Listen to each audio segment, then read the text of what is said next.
Okay, good afternoon, everyone, and welcome to SETA DC's panel on Trump administration's or President Trump's Gaza plan. And today we will discuss the plan, its regional ramifications, and questions about the future of the crisis in the Middle East. And we have three panelists, Lara Friedman, Khalid El-Jindi, and Kadir Üstün is with us. And we will start with a set of questions that I will pose to our panelists. And following that, we will get the participants' questions. And if you are following us on YouTube or Facebook or Twitter or X, so you can write the question to comments. My assistants will collect those questions, and we will also want to address all of the questions in the next 1 hour. We will start with Lara, with you. So after this plan was released in its reality in the press conference with Prime Minister Netanyahu, there was a lot of questions. One of the most significant question was, is President Trump's proposal to displace 2 million Gazans a serious policy move, or is it only a pressure tactic to force Arab states into taking great responsibility for Gaza? What do you think about his plan? Thank you for the question and thank you for this webinar, timely. Look, I mean, I think I have read other analysts who would suggest that this is Trump being very, very clever as a negotiator and putting it out there to force other people to come in with other ideas, which certainly has happened. It has generated that. And so there may be an element that is certainly one way to read it. I will say, as somebody who, as a rule, my rule is listen to people who have power, and when they tell you what they intend, believe them. I think people do a great disrespect to those who tell them over and over what their intention is and don't believe them. I think it should be noted that, eradicating Palestinians from Gaza has been an articulated goal of many people associated with the current Israeli government and with people who are Israeli government adjacent, both in Israel and the US, for a long time. And we had statements to this end starting immediately after October 7th. Forget even before October 7th. There's a long history of, sort of replacement theory when it comes to Palestinians in the West Bank and Gaza that goes back to the earliest days of this conflict. But certainly since October 7th, I mean, there has been a clear focus to say, clear out as many people as possible. And, for a lot of us looking at this from October 8th forward, there was no way to honestly, with any integrity, understand what was happening on the ground without seeing this as ethnic cleansing. You even feel like the word genocide. You're clearly trying to clear people out. And if the idea was, well, we'll clear them out, and when there's nothing left, we'll let them go back. I mean, just practically speaking, that never passed the laugh test. I mean, in previous iterations of Israeli onslaughts against Gaza, we have seen in the aftermath of an onslaught against Gaza that any sort of reconstruction effort, any sort of effort to return people to normalcy has been actively blocked by Israel in the name of fighting terror. We can't let cement in, we can't let metal rods in. I mean, the Gaza reconstruction mechanism that was established after the last major Gaza war never worked. It was a Gaza non-reconstruction mechanism. I would argue that by the middle of October, certainly by November of 2023, it was self-evident that there was no intent to ever allow Palestinians to return. Beyond that, I would say, look at what's happening in the West Bank right now, where Israel is actively clearing out Palestinians from major population areas. And they have explicitly said, we're not letting people go back for at least a year. If you think that they're going to let them come back after a year, I have a bridge in Canada to sell you. So realistically, I think you can say, well, maybe Trump means it, maybe he doesn't. For folks who say he doesn't mean it, I would point out that he said it over and over and over. And he seems very much obsessed with this idea of redeveloping Gaza as luxury real estate, which echoes something his own son-in-law said months before he came into office.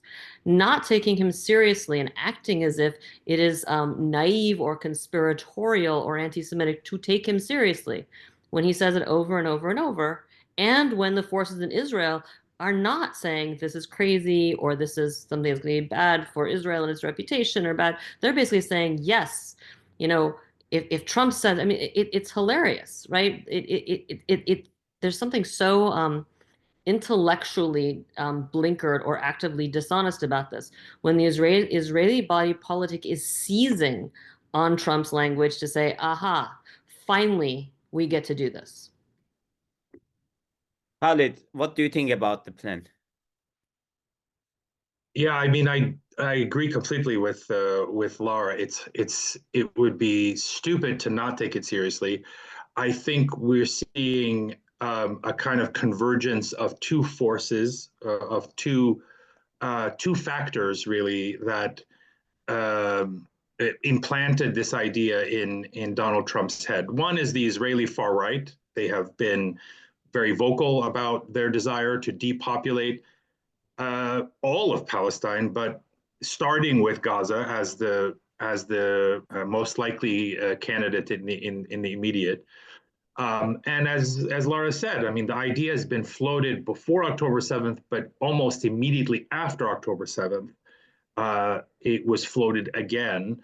And they've been pushing on that. And I think the second source is, as Laura also pointed out, Jared Kushner, who was already talking about Gaza as, sunset-facing beachfront property as a real estate deal. And I think, those are the two pieces that influence Donald Trump's thinking: the Israeli far right on the one hand, and his sort of real estate mindset that looks at the situation through the lens of investment and how can I enrich myself off of this? And so I think it's very serious. And if only because anytime the president of the United States utters an idea, it has to be taken seriously. The fact that that one of the outcomes was in fact to spur the Arab states in particular into taking a little bit more initiative in trying to lay out a credible plan for the day after in Gaza. I think that was a byproduct, but I don't believe that was the goal. I think the Arab states themselves decided that it's because the president is serious that we actually need to fill this vacuum. And Arab states, like the Europeans, for a very, very long time have been conditioned to sort of defer to the United States when it comes to the Israeli-Palestinian conflict and diplomacy or whatever. And I think that's been their impulse since October 7th as well. The problem, of course, is that throughout the Biden administration, the U.S. Deferring to the U.S., which itself was deferring to Israeli whims, didn't make sense anymore. But they were so conditioned into that mindset that they were simply incapable. Not that they weren't capable, but they were unable to put forward a credible plan. And once they realized that he was in fact serious, that spurred them into action. Kadir, let's get your perspective on this, and then we will move on our second question. Yeah, I'll essentially agree with both speakers, and I just want to point out a couple things. Basically, this comes from a perspective of seeing the Palestine question as primarily an economic development problem, and that kind of perspective never worked in these kind of situations. And like both Lara and Khalid said, Kushner's talked about this before, and it makes sense to Trump. It's essentially deal-making process. We're seeing that in Ukraine as well. Here you have a conflict, a war that's been going on for 3 years, but Trump is hyper-focused on this deal about rare earth materials. So, and then it's not a question of basically reconstruction, rebuilding, sort of a political question in many ways, but it's essentially what kind of a deal can I get from here, in terms of that I can sell to the domestic audience as an American success, American deal that will bring money to America, etc. And of course, on social media, it goes even crazier, the things that they've been posting. And this will echo Khalid again, but what Biden has done for a year and a half, in I think Trump's mind, he needs to top that. He needs to go. I mean, Biden supported an ethnic cleansing, amounting to genocide. I mean, that whole process. And Trump just has to be more pro-Israel than Biden. And that means even, going further right on this issue. What we've seen in President Trump's deal making, he everybody knows this. He goes for something extremely out of the ordinary, and then he settles for something, and then we often don't know if it's actually implemented, half implemented, etc. So in that sense, to what extent it's realistic, that's an open question. Obviously, emptying out Gaza is this idea makes sense to him. We can just build things in an empty space, but that's the core of the Palestine question. I mean, there may be civilians who may be tired, who may want to leave, obviously, but at the core of the problem, Palestinians do not want to leave their country. Why should they? And those who had to leave must return, but we don't even talk about it anymore, right? The return of refugees, Palestinian people back to their home country is not even on the table anymore. It's not even discussed. One more thing. Israelis were able to convince Biden, and they tried to sell this to the international community, that Palestine question did not exist anymore. If anything, it was a conflict management issue. If anything, it was just an economic development issue. And October 7 showed that wasn't true. So today, when you approach this as a real estate development deal, you probably will find out down the road that that's just not true. It's not. This fight is not over, and it's gonna give you more surprises or things that you don't expect. You should expect. But so I think basically an approach that doesn't goes to the heart of the problem, which is essentially a denial of Palestinian people's rights and their right to establish their own state, without addressing that question, this will just go on. It will simply get worse over time.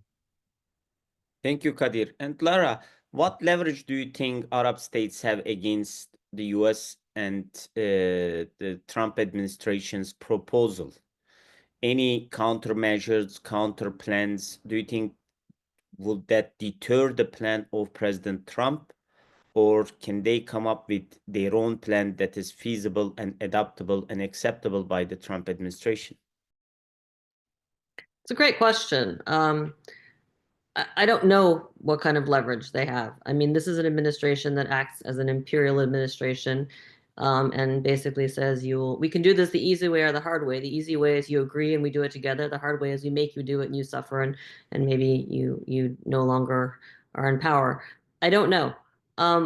I tend to think that there is still some room, some leverage, given that this administration, while support for Israel is at the core of the worldview of a lot of the people around Mr. Trump and a lot of his donors, I don't think it is for him personally.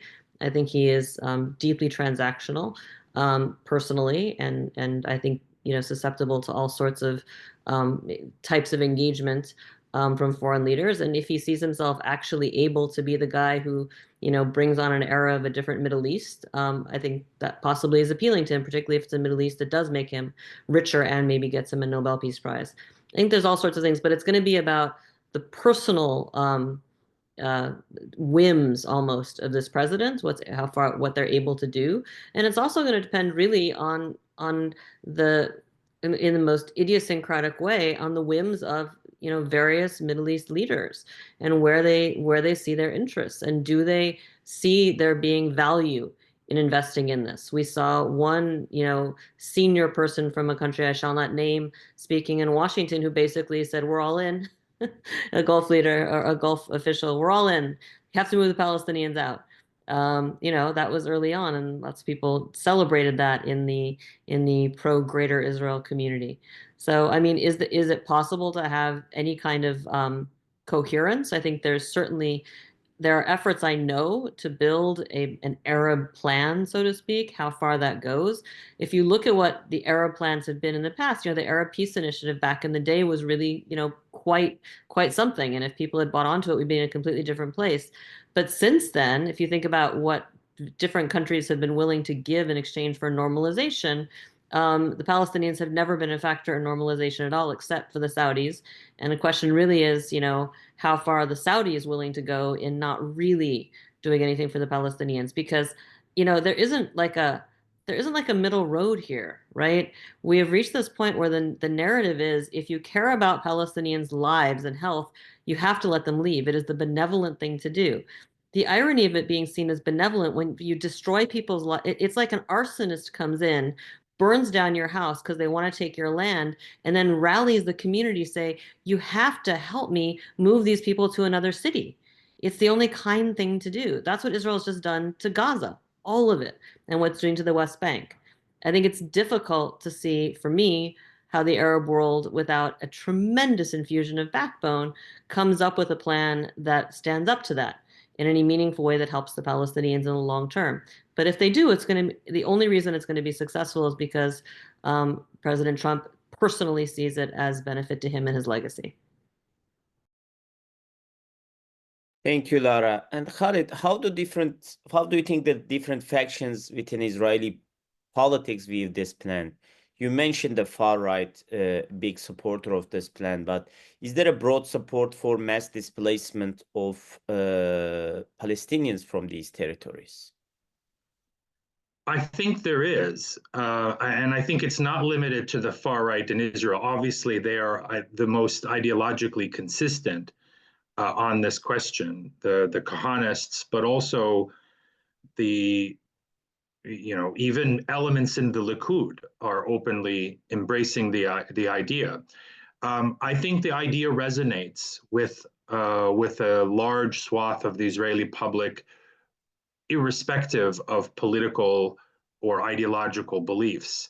I've seen kind of street, guy on the street interviews of ordinary Israelis being asked about this question. And I think, I don't know if there's been polling, I'm sure there has, I can't cite it off the top of my head, but I think very, very large segments, probably a majority of the political class, certainly, but possibly even of the Israeli public, would support the idea in whatever rationalization makes sense to them. It could be for ideological reasons. It could be simply rationalizing, oh, well, there's nothing left in Gaza, so of course, what could be done? I don't think there would be very strong opposition to it if it decided to move forward.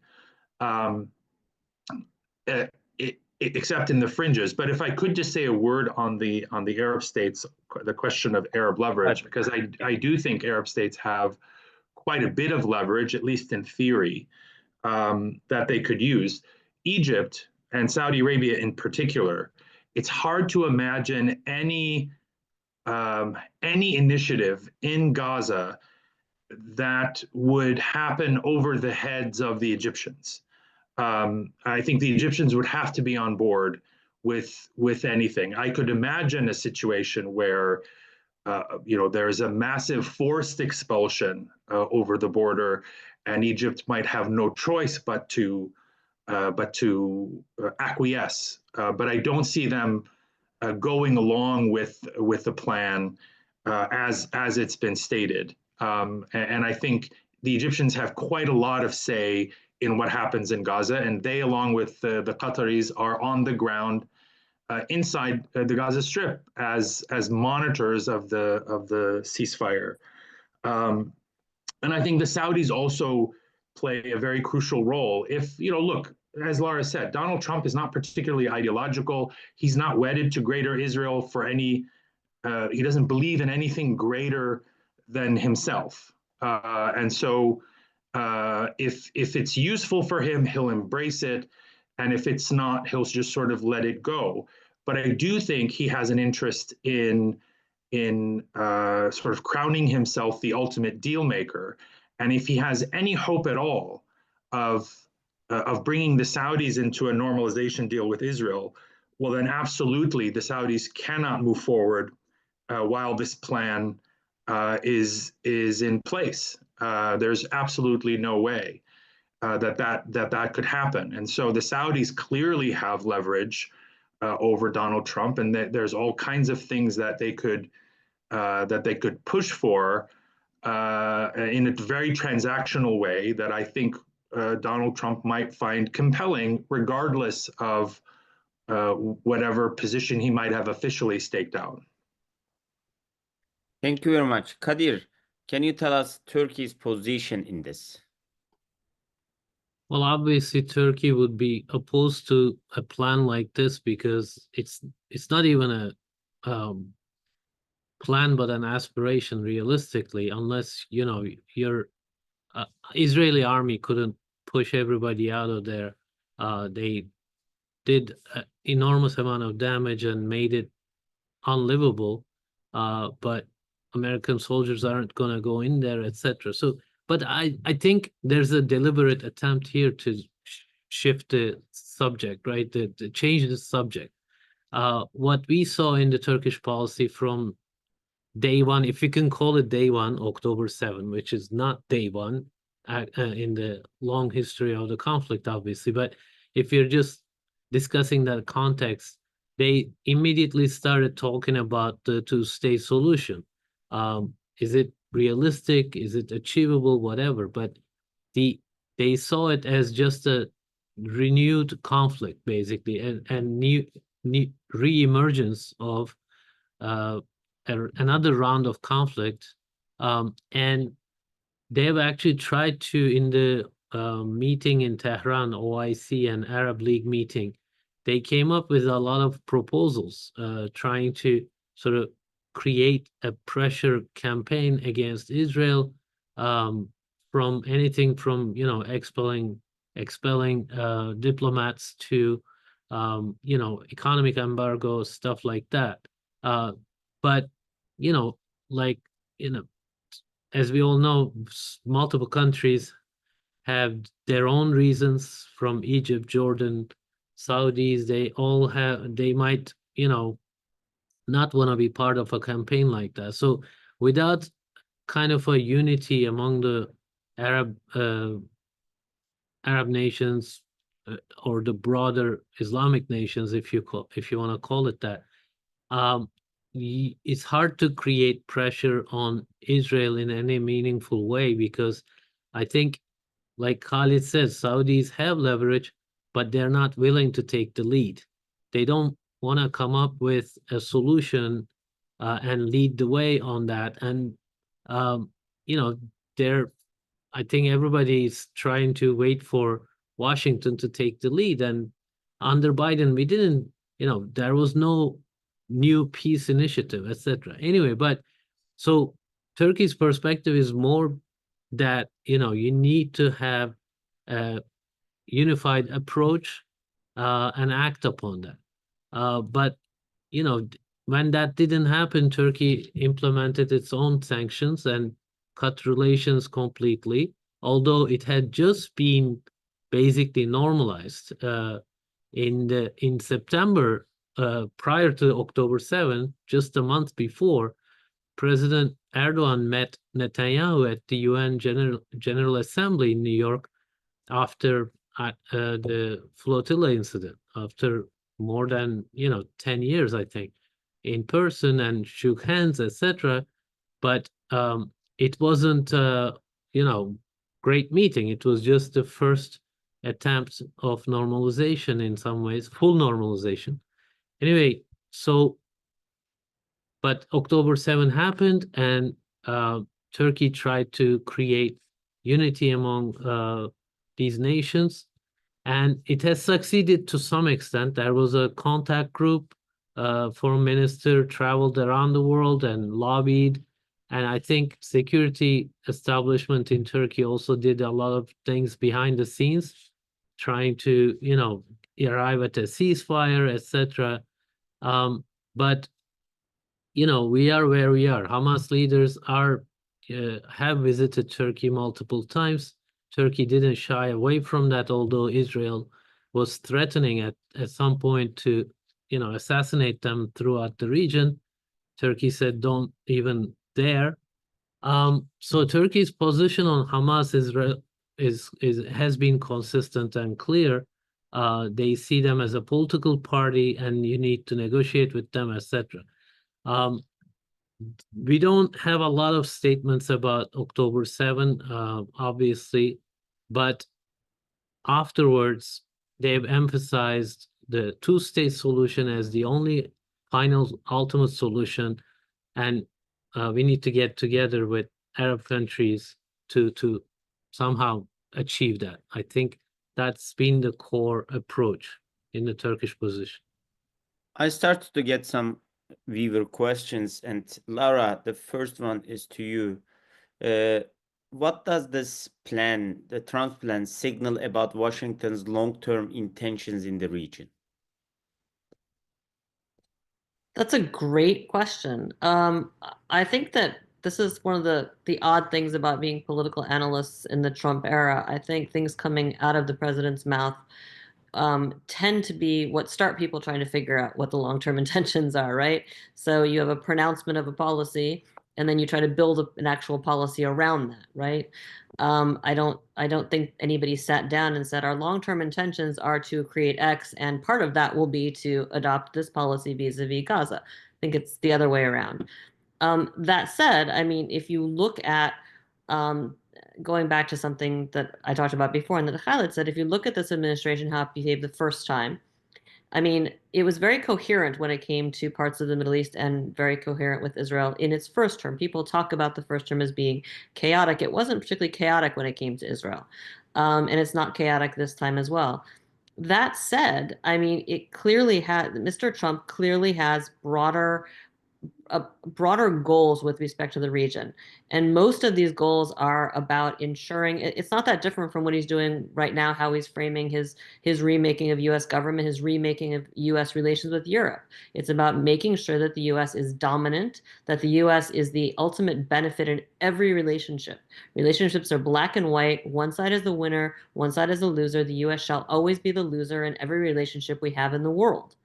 And I think that's how he sees the region as well. Where Israel ends up in the end with that, I think, folks whose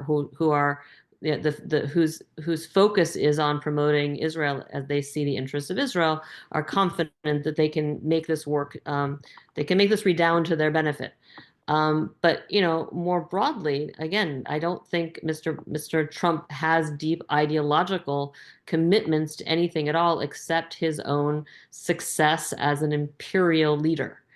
And if you're looking to understand his regional ambitions there, his regional ambitions is to be seen as the guy who basically owns the Middle East in connection with some oligarchs who are his buddies. I think that would sum it up. And I think he would argue that that is a way towards stability and better life for everybody, because that seems how he sees the world.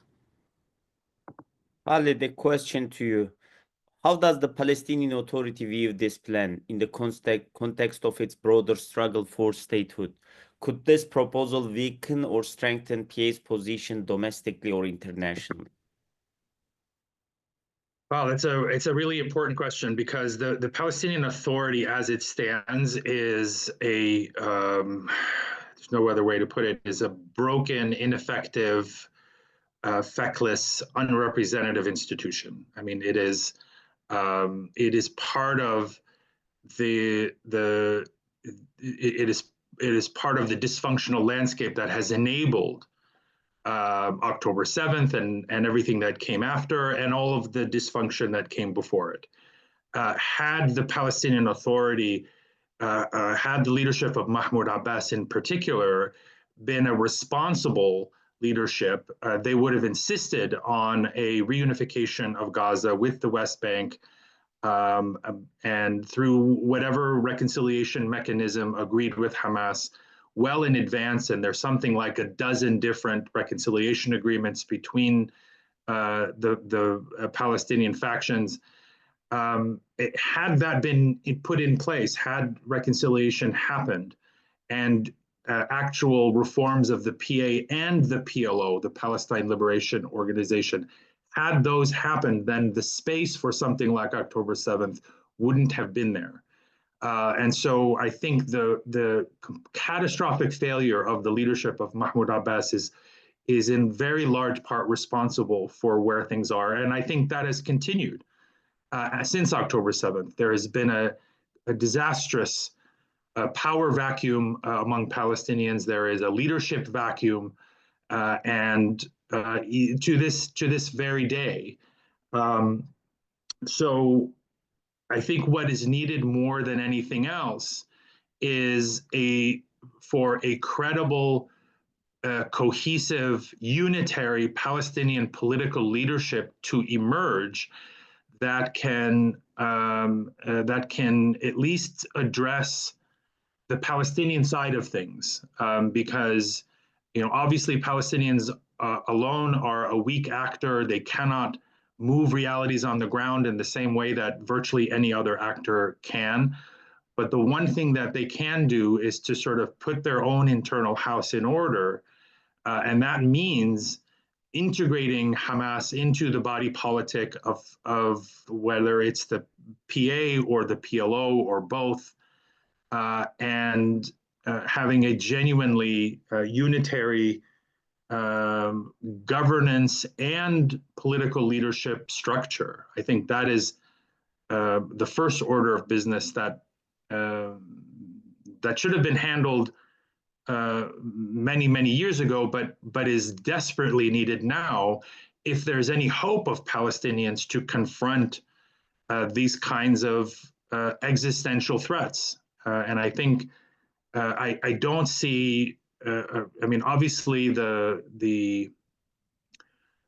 fact that the president of the United States and others can put forward a plan for ethnically cleansing Gaza as though it were a serious, as though this were just a normal policy option, I think should be a wake-up call to this leadership to put their house in order. But sadly, I don't see that happening.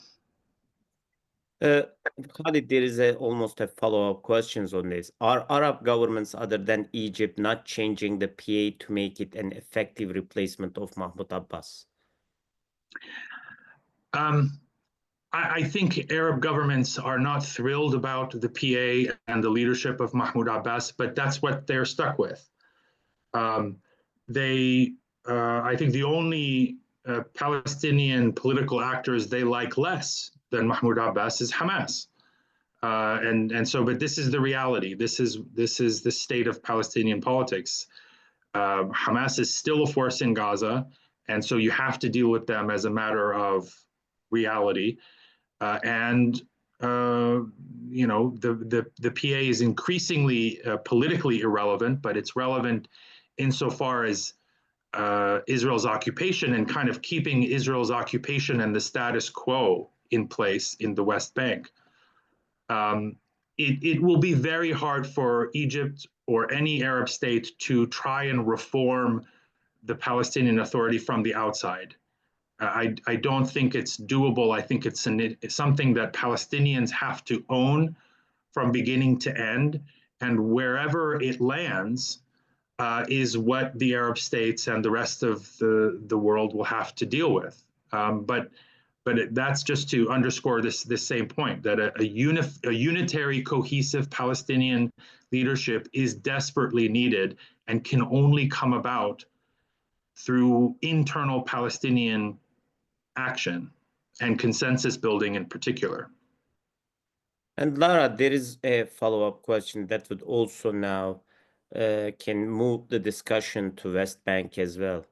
Barbara Slavin is asking, what about the theory that Trump will give up the Gaza idea in return for blessing annexation of the West Bank?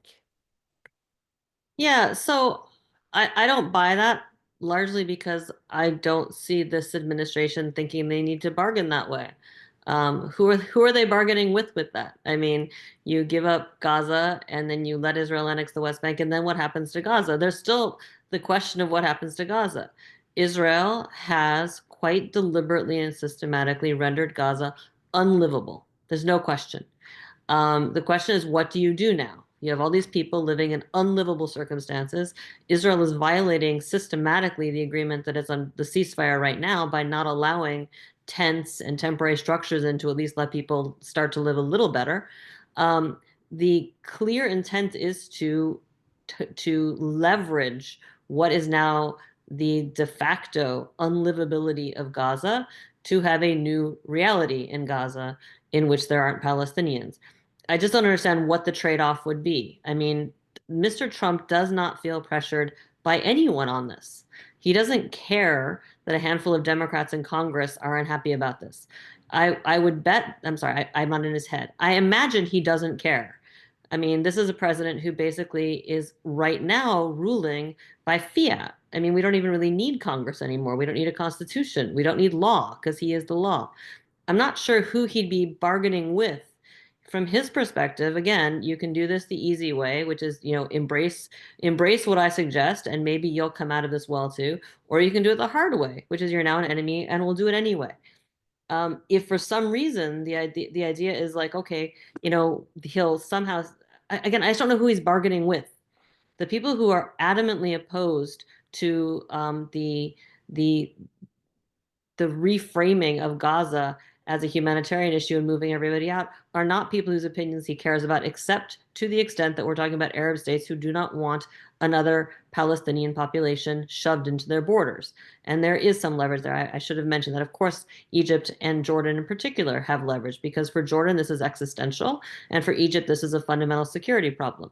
That being said, I would note that the new U.S. ambassador of Israel is stirring the pot and essentially suggesting that Egypt is out of compliance with the Camp David Accords already, which, by the way, it certainly is in the Sinai, with the absolute permission of Israel thus far, because it has had to bring more military resources into the Sinai Peninsula for years because of ISIS-affiliated militants, that kind of thing. But suddenly we're seeing that being used almost to sound like Israel is looking to argue that the treaty is no longer something they care about. So I don't see the trade-off. I don't see there being some leverage in picking one and not the other. I think this president thinks he can have it all, and he will.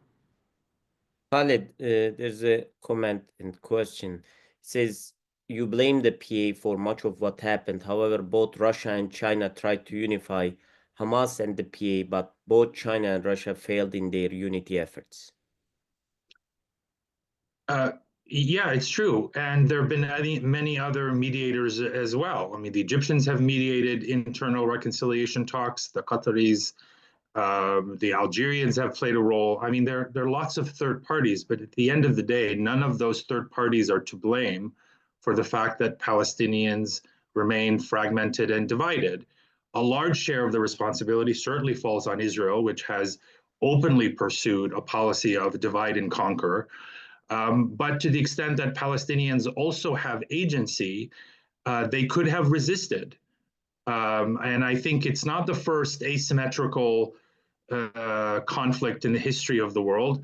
It's not even the first in the context of the Israeli-Palestinian dynamic, right?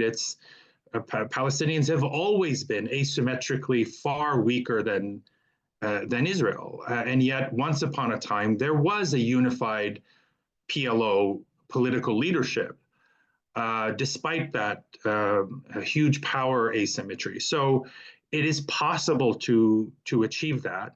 And so I think the blame for the internal Palestinian division and dysfunction has to fall on those leaders, such as they are, I use that term very lightly, very loosely, within Hamas, within Fatah, who have, for their own parochial reasons, resisted all the, implementing the various reconciliation deals. And I would go even further and say, the primary obstacle to Palestinian reconciliation, both before and since October 7th, has been the person of Mahmoud Abbas. I think there are elements within Fatah that are reconciled, if you will, to the idea of reconciliation. I think Hamas had made certain concessions. They were prepared even to give up governing Gaza. Imagine how different things would be had there been a unitary technocratic government, had there been elections that actually went forward back in 2021 as was scheduled. I think this would be a very, very different dynamic. And those are decisions that are made primarily in Ramallah.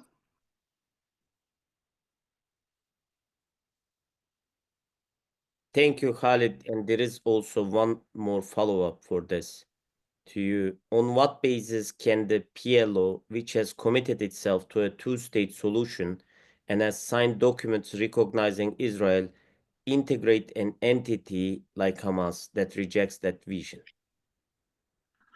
I think there is a consensus within and outside the PLO. There are positions of political consensus across Palestinian political factions, including Hamas, that have essentially accepted the idea of a Palestinian state in the West Bank and Gaza. I mean, Hamas leadership has been open since the days of Sheikh Ahmed Yassin in various forms. Almost every Hamas leader since then has openly accepted the idea of a Palestinian state in the West Bank and Gaza with East Jerusalem as its capital. That is a matter of political consensus across Palestinian political factions, from Hamas to the PFLP and everything in between. So that's not the issue. And frankly, even if it is, you have to have the PLO is historically was the state in exile. So whether a political party within that state, that pseudo-state, that quasi-state, accepts fully the program of its predecessors is not really, it's important, but it's not a deal breaker, because, I mean, there have been, Israel is a unitary state, right? There are political parties that came in, say, after the Oslo Agreement, who rejected Oslo, Likud being one of them, and who actively worked to undermine Oslo. That's just a fact of political life. When you have, that's a consequence of elections and so on and so forth. So the idea that Hamas, in order to be acceptable as part of the Palestinian body politic, has to transform itself into Fatah is nonsensical. Hamas is different than Fatah, of course, but that doesn't mean that it should be excluded from the political process. To the contrary, when you bring a group like Hamas into the political process, under a single political umbrella like the PLO, then it becomes accountable and constrained to act within the confines of that political entity. As long as Hamas is allowed to act as a free agent, without any regard for the consequences for either for the Palestinian Authority or for the PLO, that's when you get problems, and that's precisely what we've seen. I mean, we've tried it the way this is being, the way that what's implied in the question. We've tried it that way for the better part of the last 20, 25 years, and this has been the result: is permanent Palestinian division, dysfunction, violence, and instability. I would argue bringing Hamas, normalizing Hamas's role within a unified body politic is actually the way to constrain Hamas. Thank you very much. And Kadir, there's a question. U.S. Secretary of State Antony Blinken recently stated that Turkey played a role in facilitating the Hamas hostage deal. What was the extent of Turkey's involvement, and what does this reveal about its relationship with Hamas? There's also a question about Turkey hosting Hamas. So can you respond to those questions? Well, Turkey, since 2007, I believe, sees Hamas as a legitimate political actor. So it doesn't consider it a terror group. The question says, is Turkey still a safe haven for Hamas? If you mean by that military activity, no. But politically, they come in and they visit President Erdogan. Those are out in the open. So they see it as a legitimate party. And in many ways, obviously they don't want to pick and choose actors on the Palestinian body politic. They host PA leaders, and they tried to also mediate, like Khalid said, among others, to bring them together. But of course, material conditions and political questions that didn't allow it. But at the same time, Israeli policy also was directly, whenever they got a deal or they came close to a deal or Hamas made some sort of concession in their rhetoric, 67 borders or whatever, Israel would always turn around and say, no, that's not the deal we agreed on, or that's not what we need. Even under Biden, couple months ago at the UN, right? They agreed on a text.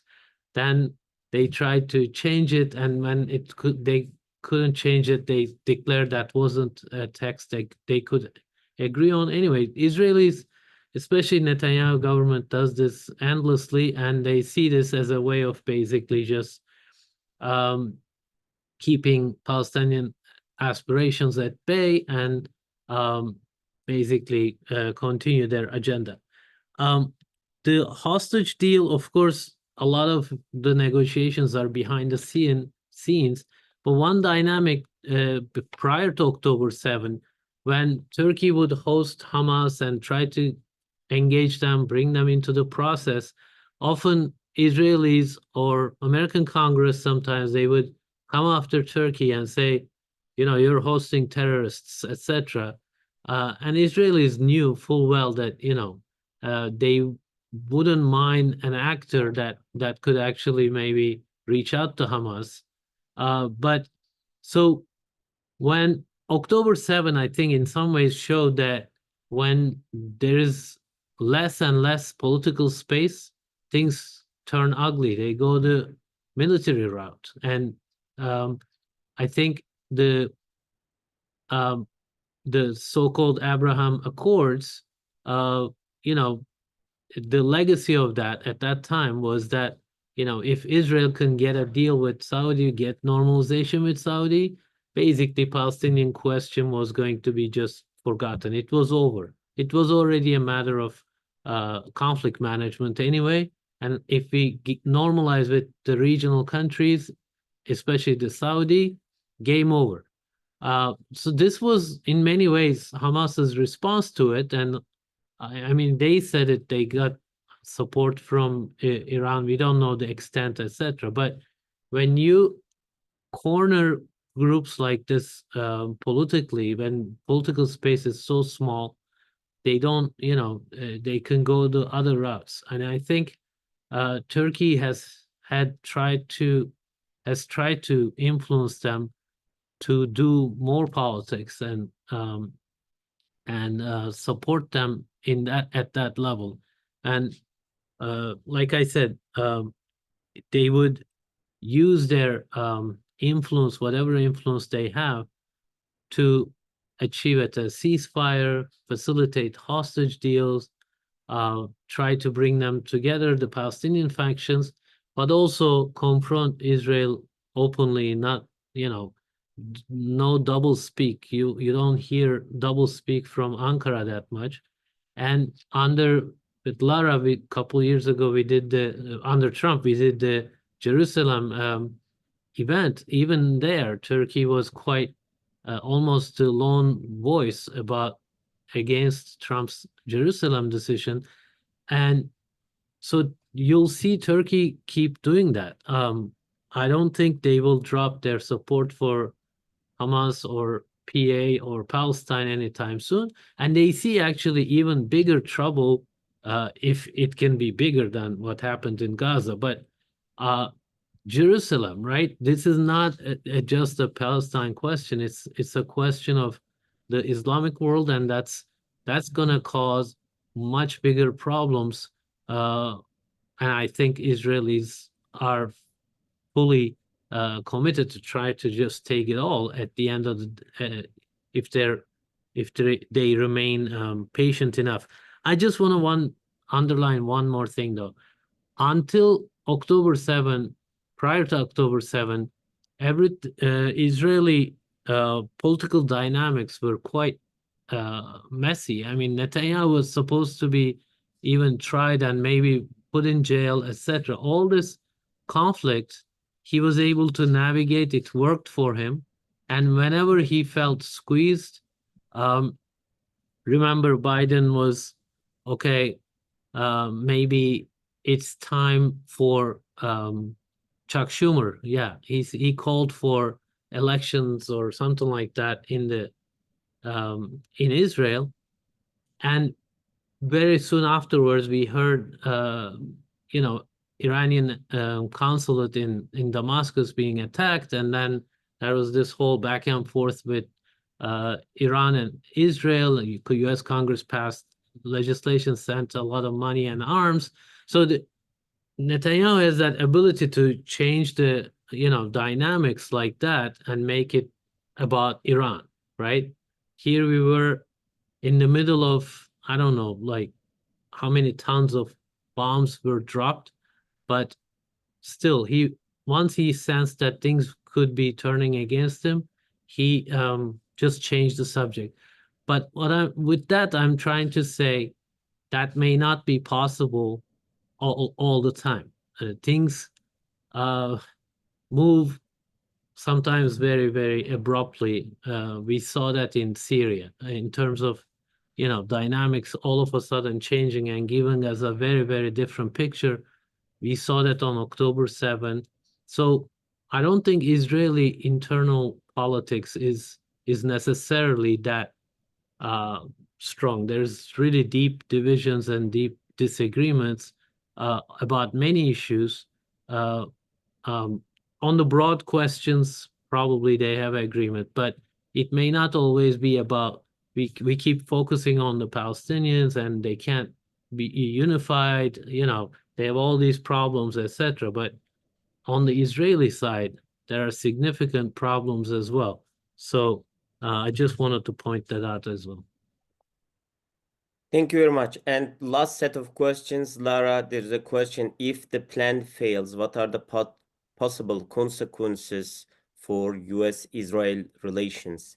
Could Netanyahu and Trump be forced to adjust their strategies due to regional and international backlash? Yeah, I don't understand what that means if the plan fails. I mean, honestly, I just don't understand what that means. I mean, if they fail to impose permanent ethnic cleansing in the Gaza Strip and then launch the redevelopment of the Gaza Strip for non-Palestinians for profit, I mean, I don't like, the question seems to suggest that that's the good option. The bad option is if it fails, that's the bad option. There are no good options here, right?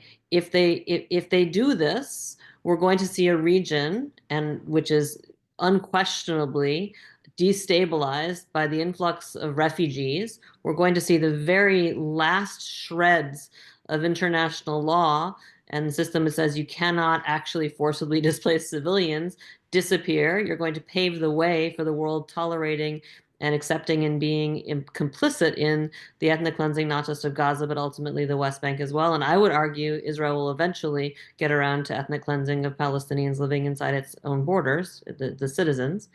I mean, if that's the good outcome, I mean, if they don't succeed in pulling that off, then we have a situation of needing massive international engagement to compel Israel to allow goods, services, humanitarian aid, reconstruction into Gaza.